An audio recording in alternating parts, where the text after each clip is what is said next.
भगवा झेंडा मुंबई महानगरपालिकेवरती फडकेल। अजूनही मुंबईतली मतमोजणी सुरू आहे, पण पूर्ण विश्वास अमित साटम यांनी व्यक्त केलेला आहे की भाजप आणि महायुतीचा विराजमान होईल महापौर मुंबई महानगरपालिकेत। मुंबईच्या प्रभाग क्रमांक 142 मध्ये निकालावरनं मतमोजणी केंद्रावरती गोंधळ पाहायला मिळतोय। अपक्ष उमेदवार सुनंदा ढेरंगे यांनी मतमोजणी केंद्रावरतीच ठिय्या मांडलेला आहे। ढेरंगे यांनी फेर मतमोजणीची मागणी केलेली आहे। मुंबईचा प्रभाग क्रमांक 142 जिथे निकालावरनं मतमोजणी केंद्रावरती प्रचंड मोठा गोंधळ पाहायला मिळतोय।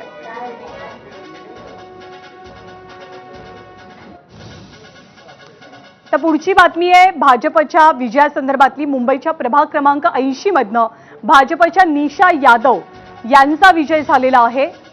प्रभाग क्रमांक 80 भाजपच्या निशा यादव विजयी होत आहेत।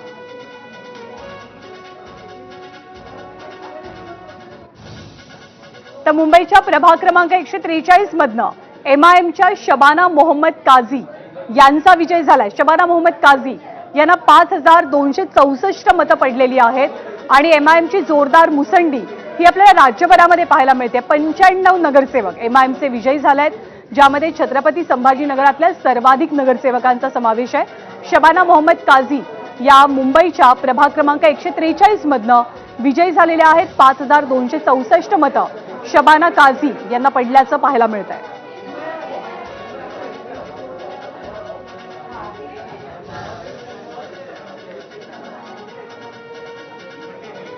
आणि पुण्यामध्ये भाजपला मोठं यश मिळालंय, त्यामुळे पुण्यामध्ये एक मोठा जल्लोष भाजपकडनं कार्यकर्त्यांकडनं साजरा केला जातोय।